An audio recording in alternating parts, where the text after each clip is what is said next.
कोई व्यक्ति दूसरे का अपमान क्यों करता है? क्या आपने कभी विचार किया है? वैसे तो हम भी बिना कारण बहुतों का अपमान करते हैं।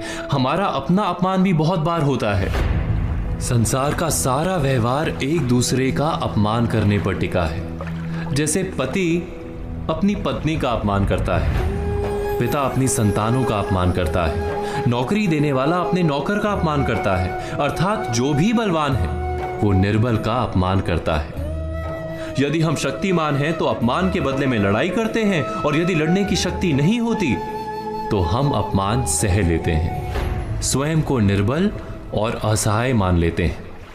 हमें छोटे होने का एहसास होता है। ऐसा प्रतीत होता है जैसे हमारी आत्मा कुचली गई हो। किंतु कोई किसी का अपमान क्यों करता है? जब अपमान होता है तो मनुष्य को अपनी निर्बलता का एहसास होता है, और निर्बलता का बोध मनुष्य को कुचल देता है। वो अधिक से अधिक निर्बल बन जाता है, अत्याचार सहने की आदत सी पड़ जाती है, आत्मविश्वास का नाश हो जाता है। और जब आत्मविश्वास नहीं होता तो मनुष्य शराब और जुए जैसे व्यसनों में सुख ढूंढता है, मन से रोगी बन जाता है।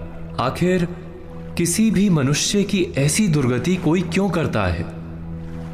अपमान करने वाला वास्तव में क्या सिद्ध करना चाहता है?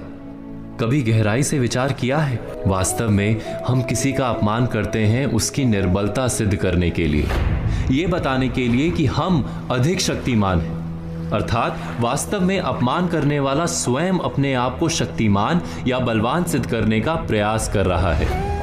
अपमान करने वाला हकीकत में अपनी शक्ति से आश्वस्त नहीं है, उसे अपनी शक्ति पर भरोसा नहीं है। दूसरों को चुनौती देकर वो अपनी शक्ति पर विश्वास प्राप्त करने की कोशिश करता है। क्या ये सच नहीं? जब हम किसी का अपमान करते हैं तो वास्तव में इतना ही प्रकट करते हैं कि हमें अपने बल पर भरोसा नहीं। हमें ये संसार एक अविरत संघर्ष प्रतीत होता है, कभी ना रुकने वाली एक जंग सी दिखाई देती है। हम अपने निकट आने वाले सभी को प्रतिद्वंदी मानते हैं, फिर वो पति या पत्नी ही क्यों ना हो। हमें निरंतर लगता है कि हमें अपनी शक्ति सिद्ध करनी होगी, अन्यथा हमारा शोषण होगा, हम किसी के गुलाम बन जाएंगे। किंतु क्या हमने कभी विचार किया है कि दूसरों को प्रतिद्वंदी अर्थात दुश्मन मानने के बदले कलीग मान लें, हमारी सहायता करने वाले सहयोगी मान लें, अर्थात दूसरे व्यक्ति को प्रेम करें तो उसका अपमान करना आवश्यक ही नहीं होगा। किंतु प्रेम करने के लिए आत्मविश्वास आवश्यक है। जिसे अपनी शक्ति पर विश्वास नहीं, वो प्रेम कर ही नहीं सकता।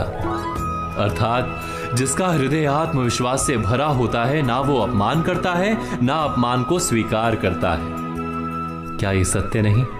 इस तथ्य पर विचार अवश्य कीजिएगा।